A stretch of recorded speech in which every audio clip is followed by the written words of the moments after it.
I love games with very unique themes, and this one that I'm reviewing today is kind of unique. You embody some sort of entity, or maybe chaos itself, as you are attempting to create planets and deposit life on those planets and do it better than all the other chaos entities that are out there. So today my review is Exoplanet.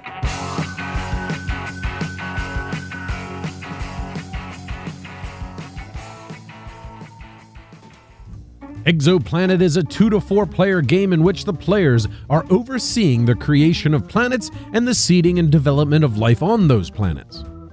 On your turn, you'll first create a new planet by either drawing planet tiles randomly from the sack or taking one of the face-up tiles from the reserve. Then choose one of the space tiles in the system, add the new planet, and collect the empty space tile to add to your hand. Creating a new planet will yield you some resources. You always take one energy from the star, as well as the 2 resources that line up when you place the planet tile. Now it's time to seed life on these planets. You pay the cost noted on the planet and add a single level of development to it. You can continue to develop life on this or other planets as long as you have resources to do so. When your life on a planet reaches development level 4, meaning 4 tokens of your color have been added, you replace your little amoeba tokens with a species token. Each planet can only support one species, so once a species is developed there, everybody takes back their amoeba tokens. In your hand, you'll have all the empty space tiles that you've collected from creating planets. These tiles have 2 uses on your turn. First, you can use them as a victory point goal. Once you've satisfied the requirements of the goal associated with the tile, you immediately put the tile into your score pile to be tallied at the end of the game. Or you can play the planet tile for its effect. Many of them will be placed directly onto planets where they can affect the cost of development of life there, the scoring potential of the tile, and more. When playing space tiles to planets to add effect, sometimes you'll need to take tokens from the fusion tile or the solar flare tile. When these tiles are empty, the black hole will force players with fusion tokens to discard space tiles, and solar storms will force players to discard resources. When all the energy has been pulled from the star, the game will end and the players will score for the goals they've achieved and the life they've created on each of the planets.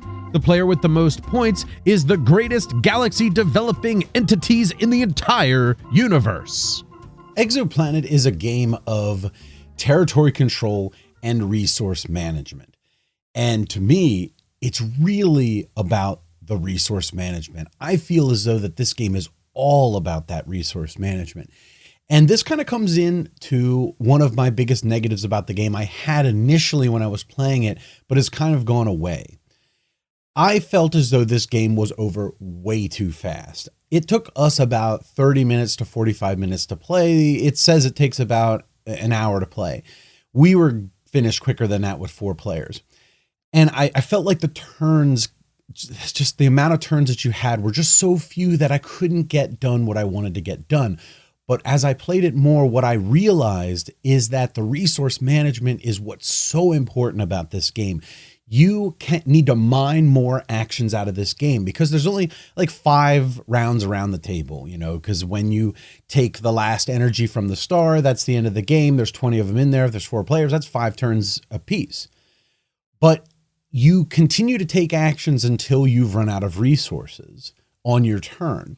And that's why resource management is key to this game and what it's all about. You have to be very strategic and very intelligent and tactical about how you place things and what you take so that you can get the right resources to continue to take actions on your turn. So it's a very deceiving game that it feels like it's over so quickly with so few rounds in the game. It's really all about playing the game well and getting yourself more actions. And I think that's what makes this game great. There's a depth of strategy here that is so deceiving based on just the rule set. The rules are very light. You can get into this game very quickly. I mean, I think the rule book is like, as far as the rules section, is really like 3 pages or 4 pages long and with a lot of examples. So it's not hard to get into the game and play it, but there's such a depth of strategy to the game that just comes out as you play it more and start to realize what you really need to be doing. The territory control aspect is razor sharp in this game because you really have to be thinking hard because of those few actions that you get. You have to really be thinking about where you're placing those guys and smartly deciding what other players are going to be doing on their turns, because they could very easily just snatch a planet away from you as you put those little amoeba tokens down on planets. If somebody upgrades theirs to a species, yours are gone. So essentially, those actions that you took were completely worthless at that point at endgame. So you have to make sure that you're placing in proper places so that you can either have those amoeba tokens on there at the end of the game, or you can be the one that upgrades to a species. So that really makes this a cutthroat game. And speaking of cutthroat, those space tiles and the way you play them on planets, boy, there are so many things to think about with those things that, you know, if somebody does sneak in there and steal away a planet and build a species on it, and you had to get rid of all your stuff, there's ways around letting them score those big points by using those modifier tokens with the space tiles. There's so many of them too. I mean, you look at the player aid and there's tons of them on there, and you're looking at each one of them and deciding how smartly to use those things. Because boy, there's a lot of them, and there's a lot of ways to use them and a lot of clever ways to use them. I just think that's absolutely great about this game. Talking about the space tiles, you have those solar flares and the black holes. I think this is an amazing mechanic in this game, because it really adds some push your luck in there too, because you're playing those space tiles, and some of them, when you play them, force you to take tokens off of those tiles. And when those tiles are exhausted, bad things happen to people who have tokens from those things. And what a neat concept here, because as you're playing those take that tiles, you're betting that those things won't happen and affect you at a key moment where it's going to completely wreck your turn, because it can wreck your turn. As I mentioned earlier, resource management is so critical in this game to get you those actions, to get you those points.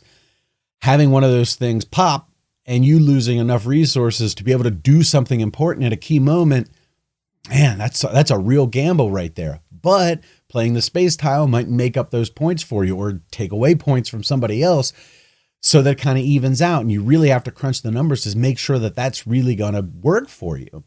What a cool concept. The meaner and nastier this game gets, the more the karma comes back to bite you throughout the game. I just love that aspect of this game.